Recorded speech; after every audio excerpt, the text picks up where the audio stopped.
Magtungo naman tayo sa Manila North Cemetery at balikan natin ang aming kasamang si George Bandola para ibalita sa atin ang kalakalan na gaganap sa lugar na yun. George, mukhang buhay na buhay ang kalakalan dyan sa Manila North Cemetery. Pwede mong balitaan kami tungkol dyan? Tama ka, Sandro. At dito nga sa loob, nasa loob na kami nitong Manila North Cemetery. Dito lamang sa bukana ng papasok ng ano ba ito? Manila North Green Park. And nandito makikita mo na bulaklak. May mga inumin pa, tubig, soft drinks. Mayroon pang mga yosi, candy, mga crackers. Ayan, nandito si Boy. Si Boy, ito sumisigaw to kanina eh. Boy, anong pangalan mo? Jeron po. Jeron. Si Moreno. Si Moreno. Taga, halika dito. Samahan mo ako dito. Ito ba mga bulaklak mo? Saan ang gagaling yan? Magkano tong ganito? Dangwa po. Magkano yung ganyan? 130 po. 130. Yun. Itong isang piraso, itong isang pirasong to. 35 po. 35. So parang alam mo na. Matagal ka na bang nagtitinda dito, Jeron? Opo. Matagal na. Aba, ayan ha.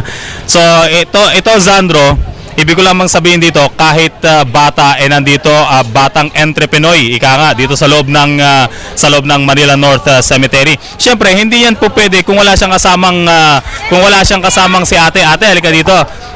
Tingnan natin. Ayan. Ate, dito baba tayo. Anong name mo, ate? Judith po. Judith. Parang naka-makeup ka. Alam mong kukunin. Hindi ba umiiwas ka? Nakakarami na ba? Nakakarami na, lagi akong bunot eh. Nakakarami. Hanggang kailan ba kayo magtitinda dito? Kung ano po, kasi minsan mahabol pa po sila hanggang maabot na kami ng 5, ganun. Opo. So, yung mga ganitong panahon talagang marami kayong nabebenta, taon-taon yung ginagawa ito? Opo. Bali sa tsahin ko po. May natutubo naman kahit pa paano? Meron naman, lumalabas naman kahit pa paano. Yan ang maganda. Yan ang maganda. Magkano ba usually mga puhunan ng ganito kasama yung permit? Sa permit po, hindi ko po kasi alam. Hindi aware sa permit. Pero may mga permit kayo, di ba? Meron po. Okay, yan. Maraming salamat po, ate. Yan, tsaka si Jeron kanina.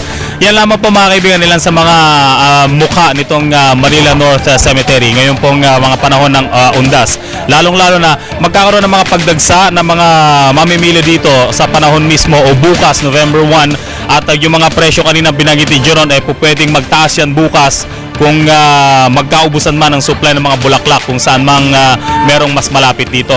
At kung nakikita nyo, ito pong papasok ng Manila North Green Park ay marami na rin pong nagtitinda dyan hanggang doon sa panibagong security area o perimeter na itinakda naman ng isang pribadong kumpanya na namamahala dito sa Manila North Cemetery. So ayan po ang ilan sa mga sitwasyon mula dito sa Manila Memorial Park o Manila North Cemetery. George. Dito po, yes.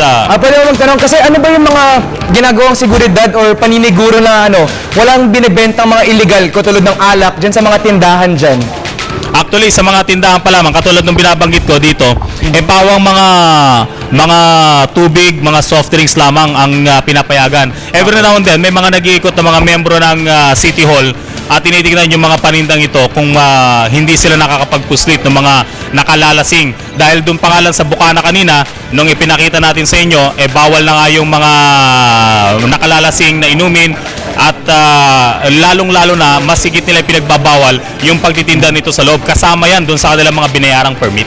George, wala namang mga tindahan na nakasagabal siyempre kasi minsan daanan to ng mga tao tsaka siyempre kotse. At meron bang mga sanctions para sa mga nagtitinda na nagsasagabal nga sa daanan?